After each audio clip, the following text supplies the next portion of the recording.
how do you go about trying to improve yourself? There are so many different ways, but how do you get results? I assume leading by example. Do what you say what you do, and apply discipline. And that could be anything from what you eat to what you consume, the people you hang around with, what you do with your free time, being punctual or whatever. But I think what we got to do is just constantly try to be improving. And to do that, it's the little things, the tiny attentions to detail, which will help improve. And what is the end result of that improvement? Your best life for you, your loved ones, and people around you. Us as humanity, ripping and rocking, trying to be superb. Been doing music this year. Put out 4 songs and just put out a new one. And it's always weird. The way it sounds, getting it done. Life, liberty, pursuit of happiness. But we do it because there's something inside me that says to do it. I think the economy's trash, right? Everything's crashing. Fucking everything was so high, everybody was rad. Now it's all down. Everything crypto, fucking real estate. And it seems to be going down more. And how did that affect you? Most people probably not.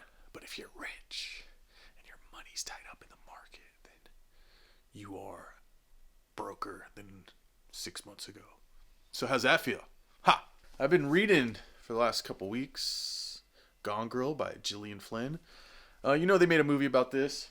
This book is awesome. It's really good. It's a thriller, mystery, written by like 2 different viewpoints in like almost diary format, or one's in diary, but one's in the head of the guy. I really enjoyed it. I want to see the movie.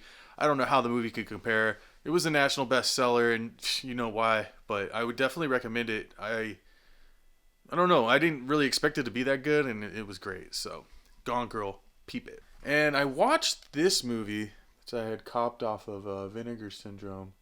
It's called Awaken, and it's pretty awesome, dude. It's basically a non-verbal narrative movie done with freaking $250,000 cameras in slow motion. So there's a story. I think it's recorded in 12 countries or something. Oh, so it's directed by Tom Lowe, and he had like a team of cameramen go all around the world and just catch cool stuff and then line it up to make a story. Super experimental piece of art. I would highly recommend it. That's in 4K. It looks gorgeous. It's beautiful, and it's fun to get different types of movies, and especially when somebody's going balls out, because I think that the budget on that had to been pretty big, and I don't see how they would have made their money back. But the piece of art is what it is, and as a form of artwork, it's beautiful, and I would highly check it out. I saw randomly, because I've been trying to catch up on all my DVDs, Lost City. This is directed and starring Andy Garcia, and it's basically his love story to his motherland. It's about Cuba in the 50s, and it's super interesting. I don't know. I'd peep it out. I don't know what to expect, but it's got Dustin Hoffman and Bill Murray, and Siskel or Ebert and Roper gave it 2 thumbs up, so I mean they know what they're talking about.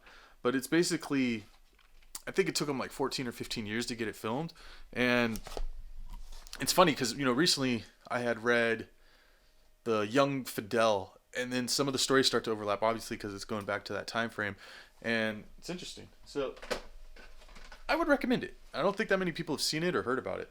And then I saw The Phantom of the Opera. I wanted to watch this because I had gone to the opera when I was a kid and saw it. And watching this, it's a good story. I guess that's just not my vibe. The beginning, when the music comes in, it is so exhilarating. The organs and just like the pump, and it's fantastic, but I didn't get that anywhere else in the movie. The story's awesome. It's about a dude who lives in the opera house and kind of haunts people for not taking care of him. He's been disfigured and falls in love and is all about his music, and we love that.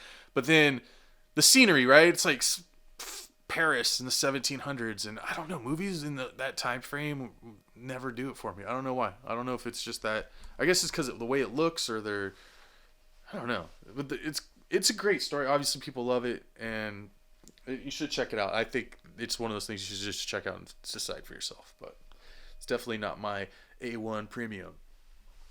And I watched a documentary, Rank. This is about professional bull riding. And it's cool. I mean, I didn't know anything about that scene, but these dudes, man, they get just hurt and ransacked, and they're trying to be, professional athletes, and they're insane cowboy dudes, and it's fun. It even goes from like the dudes that are like providing the bowls and a few of the professionals, and they're all sponsored up and everything. It's kind of interesting. Definitely worth your time if you're interested or just curious about that world, and I think that's the best thing about documentaries. But that being said, try your hardest, do your best, stay humble, stay gracious, read more books, podcast, Jebuth.